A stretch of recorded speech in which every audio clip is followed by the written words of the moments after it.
Bine v-am regăsit, dragilor din Zodia Capricorn, oriunde v-ați afla.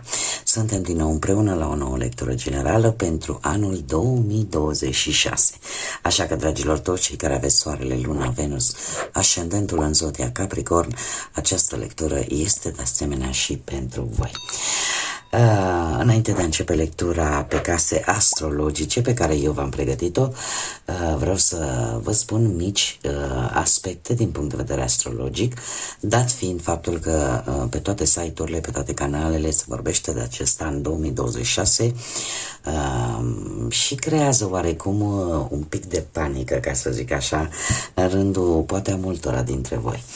Trebuie să vă spun într-adevăr, da, la nivel mondial, într-adevăr, lucrurile se vor schimba și sunt pe punctul de a se schimba radical, în așa fel încât vom vedea o diferență ca de la cer la pământ între lumea pe care noi o cunoaștem și cea care se va transforma, care se va schimba. Va fi precum o resetare, dar o resetare profundă a întregii civilizații umane.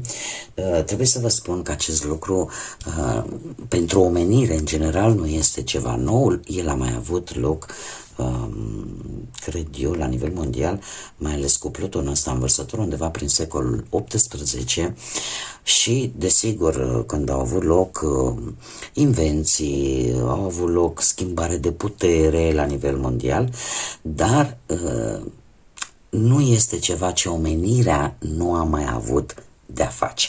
Desigur, noi trăim într-o epocă modernă și lucrul acesta se va adapta la vremurile pe care le trăim.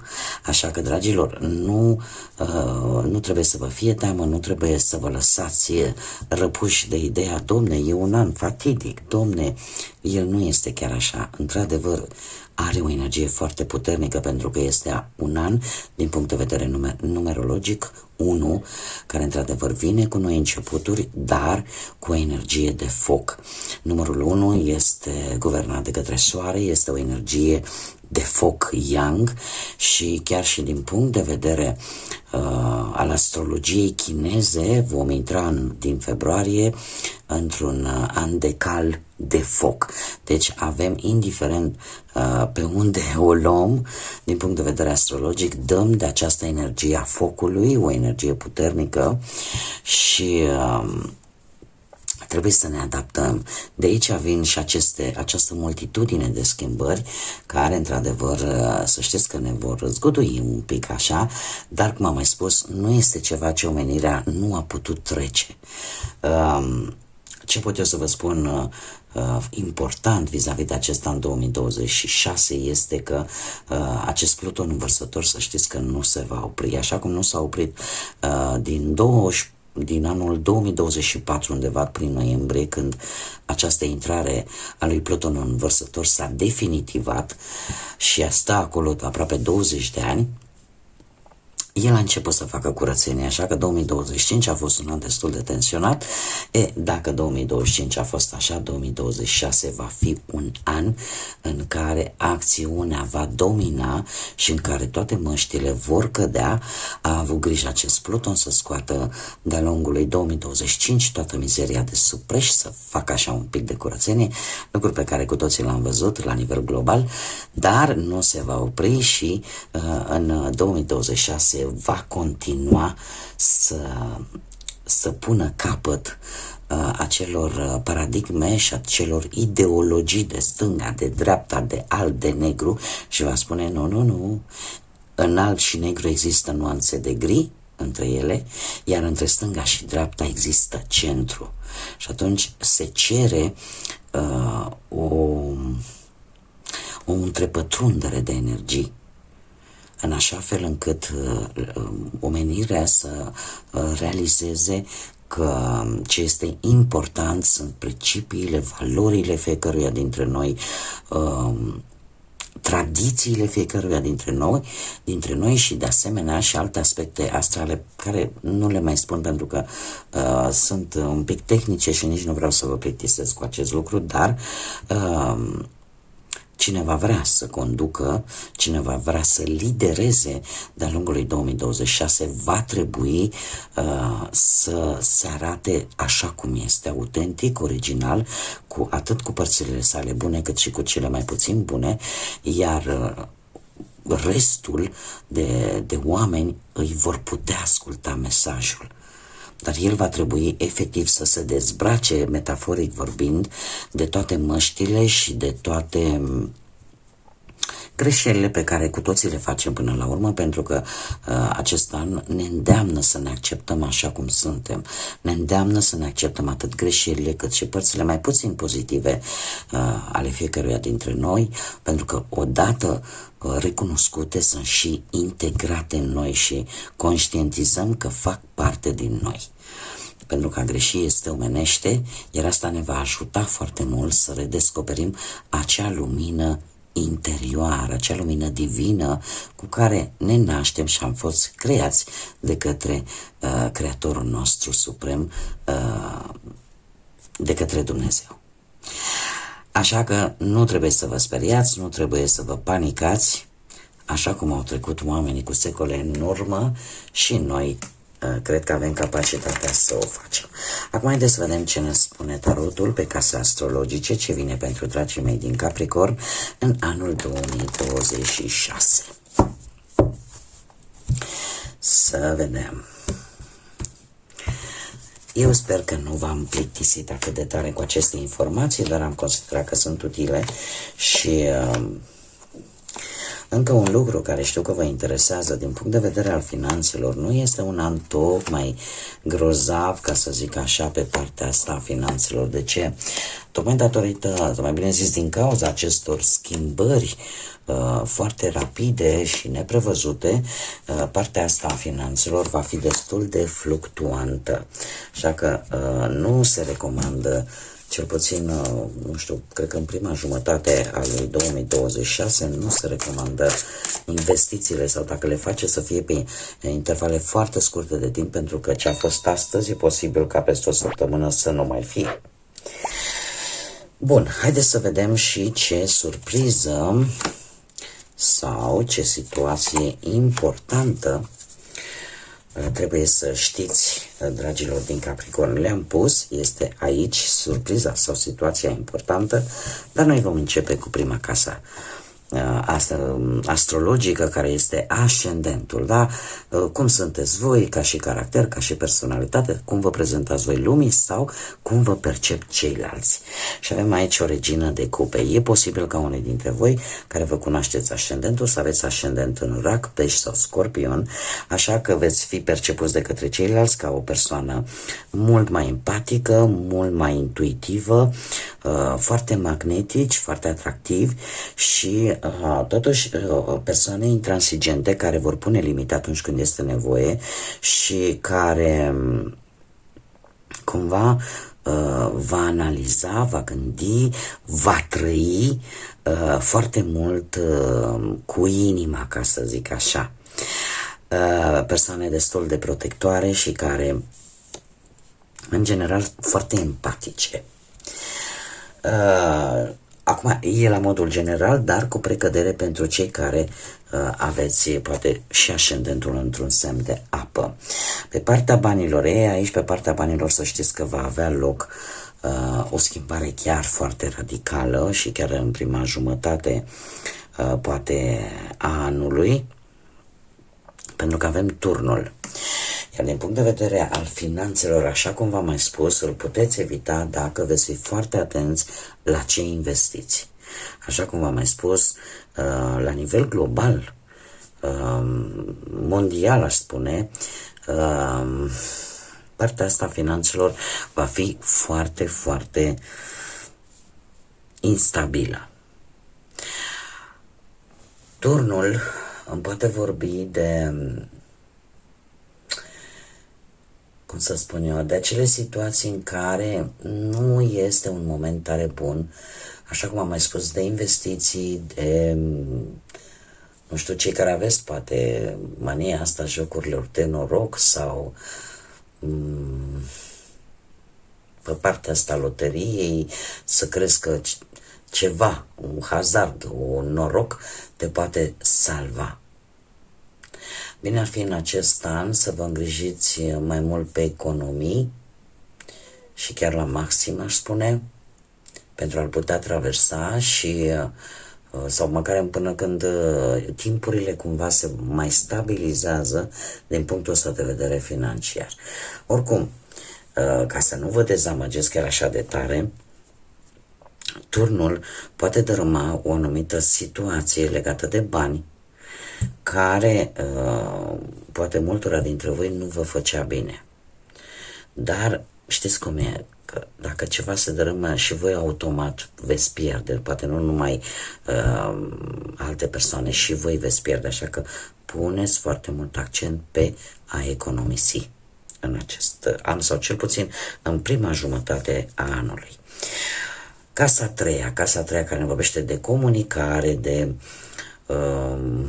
mai ales cu frații, cu surorile, este un an în care nu neapărat că veți fi voi blocați, voi vă veți autobloca, în sensul în care considerați că comunicarea poate cu frați, cu surori, pentru cei care aveți, sau cu alte persoane foarte aproape de cercul vostru intim, voi le veți suspenda la un moment dat, pentru că veți vrea să vedeți exact cam cum stă situația, sau veți vrea să vedeți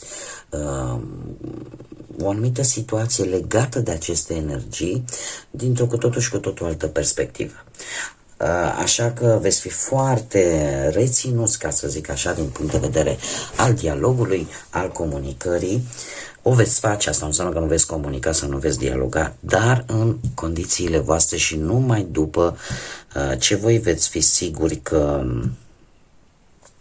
respectiva situație nu va mai implica ca voi să vă sacrificați, ca voi să faceți decât poate ce vor alții. Și zic eu că e ca o trezire. O trezire destul de bună. Avem casa a patra. Casa a patra avem un 10 de bâte. Casa a patra ne vorbește de familie. Încă o dată de familie, părinți, nu știu,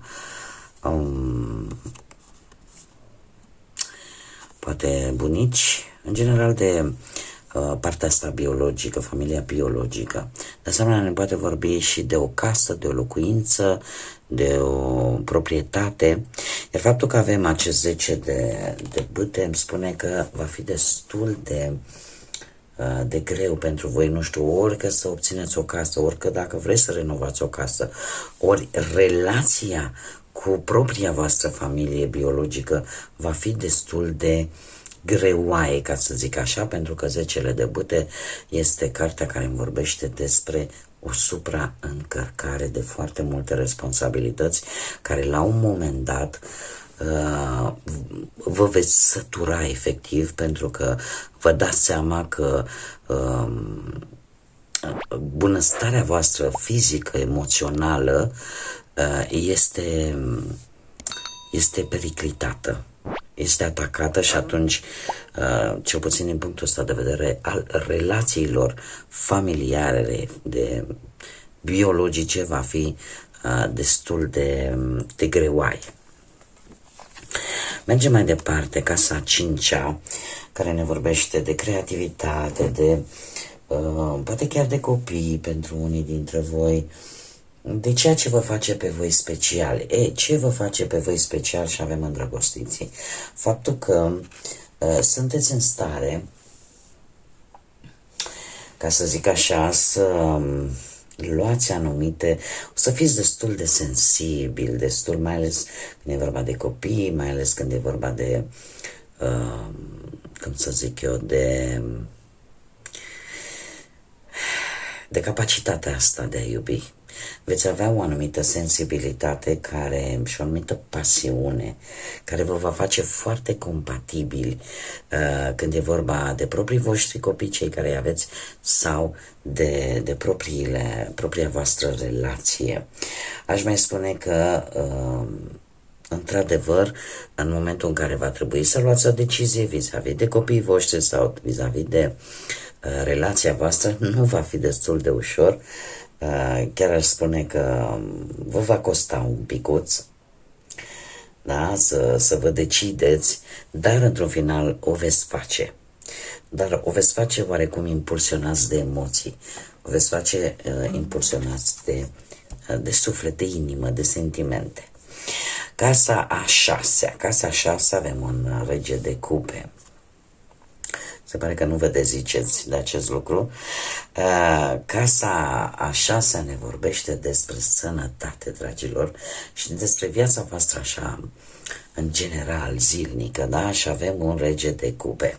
Sănătatea voastră va fi foarte bine ținută sub control. Nu veți lăsa nimic la întâmplare și eu aș spune că, indiferent cât de dificil ar putea sau cât de dificultăți ar putea să apară în viața voastră, totuși voi veți reuși să vă organizați foarte bine, iar în ceea ce privește sănătatea, eu aș spune că sunteți destul de bine aspectați, veți tolera foarte bine, poate mici probleme de sănătate, dar așa, per general, veți fi foarte atenți și într-un fel sau altul veți avea o gândire matură, vă dați seama că și sănătatea este importantă și veți acționa ca atare. Pe casa a șaptea, care ne vorbește despre adaptarea voastră la nivel social, cum vă relaționați voi cu ceilalți, atât romantic cât și la nivel de prietenie, la nivel social, așa, da? Păi nu poate să ne vorbească și de dușmanii voștri, cel puțin pe cei care îi știți. Avem un 3 de cupe. Dragilor, 3-ul de cupe, eu aș spune că sunt momente în care poate vei fi sprijinit de cei de lângă tine, de cei cu care tu ai o legătură socială, să zicem, aparte.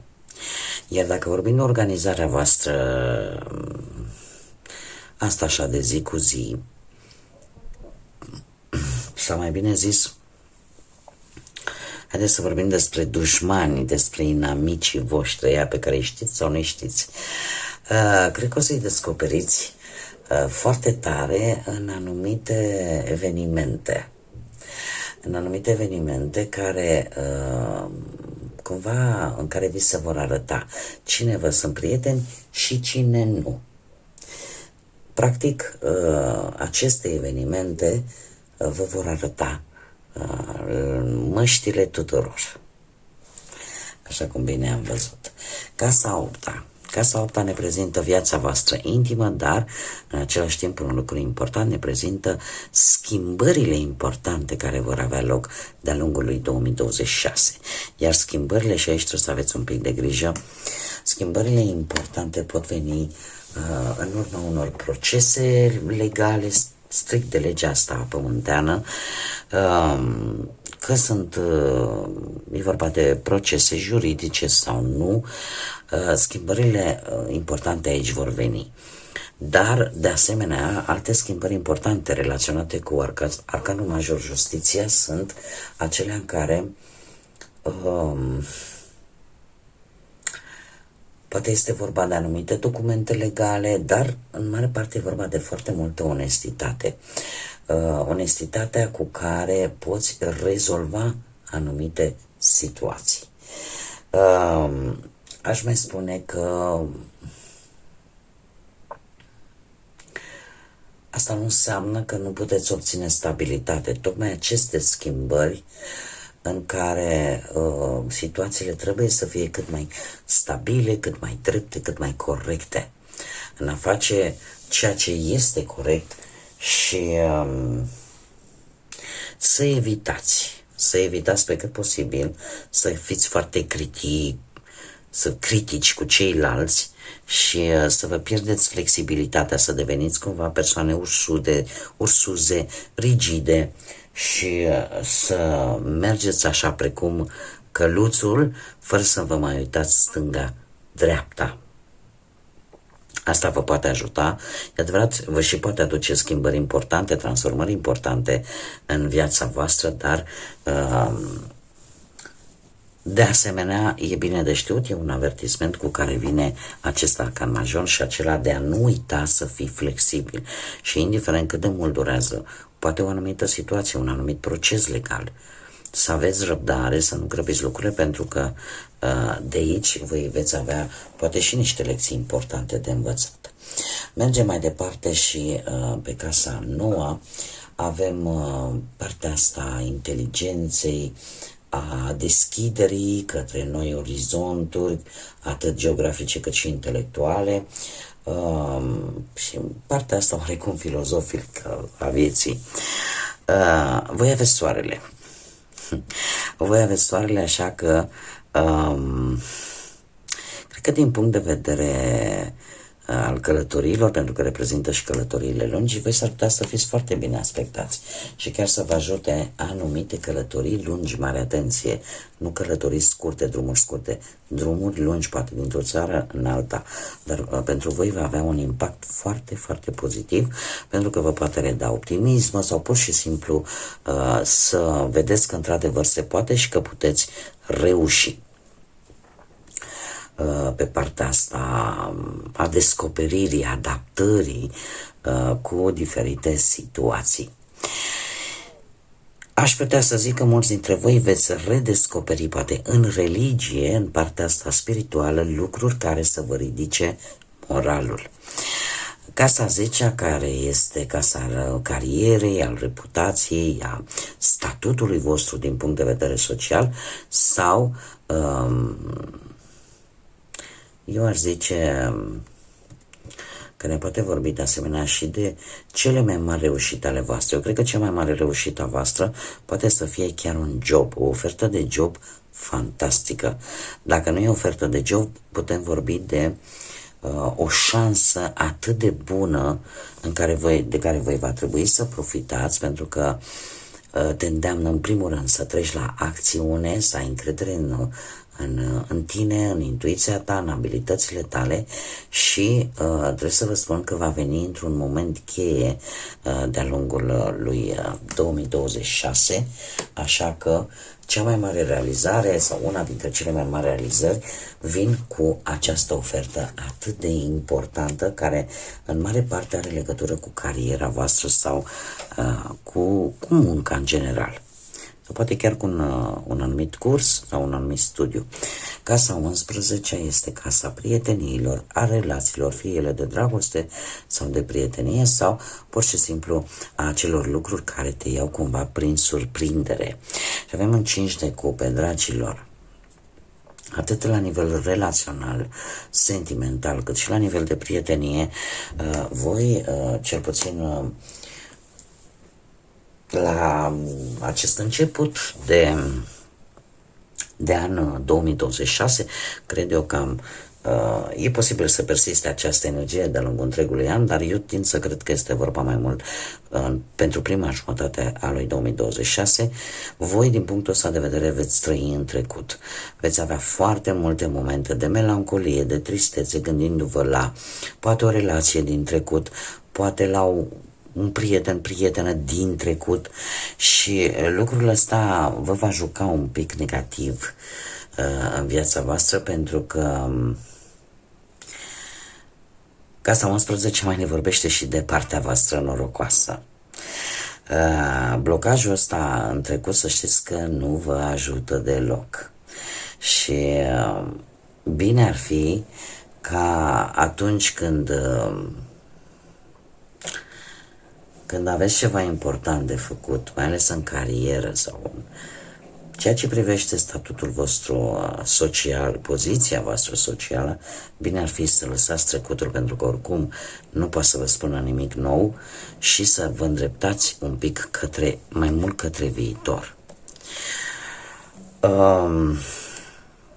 Unii pot avea nostalgia unui job pe care l-au avut probabil foarte mulți ani și pe care posibil sunt o grămadă de schimbări care vin, să-l pierdeți, și atunci apare această tristețe, această dezamăgire. Casa 12 este casa vindecării, este casa în același timp a neclarității, a ceea ce nu se vede și se află în sufletele noastre, ascunse acolo, planuri, idei sau gânduri sau emoții pe care nu le arătăm fățiși în fața celorlalți. Voi aveți aici carul.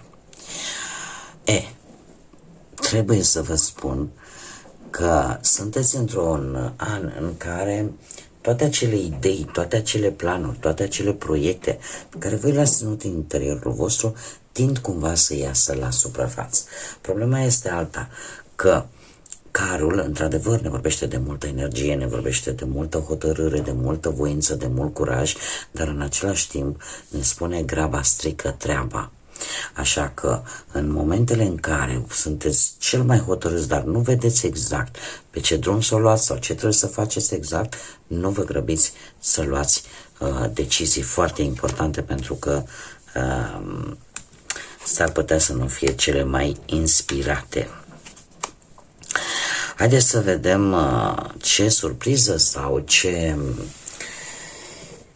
situație importantă aveți de știut. Și avem o energie de uniune cu un suflet pereche, alături de un rege de spade, care vorbește de multă hotărâre, dar și de zodii de aer, Gemeni, Balanță sau Vărsător. Și mai avem aici o dorință, îndeplinirea unei dorințe, care te va duce către succes și care îți va aduce fericire. Este foarte interesant.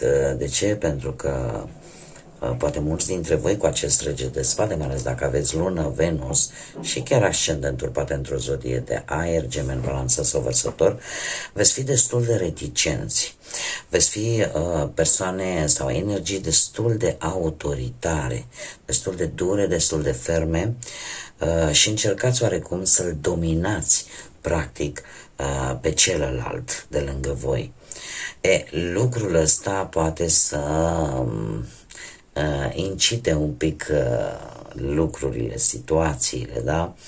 Așa că bine ar fi să fiți destul de moderați, pentru că făcând acest lucru și nu ține sentimentele în voi, arătați-le, mai ales dacă vorbim și de relațiile sentimentale. Dar schimbarea atitudinii pe voi vă poate ajuta să vi se îndeplinească o anumită dorință de foarte mare importanță pentru voi. Dar are legătură în mare parte cu un suflet pereche.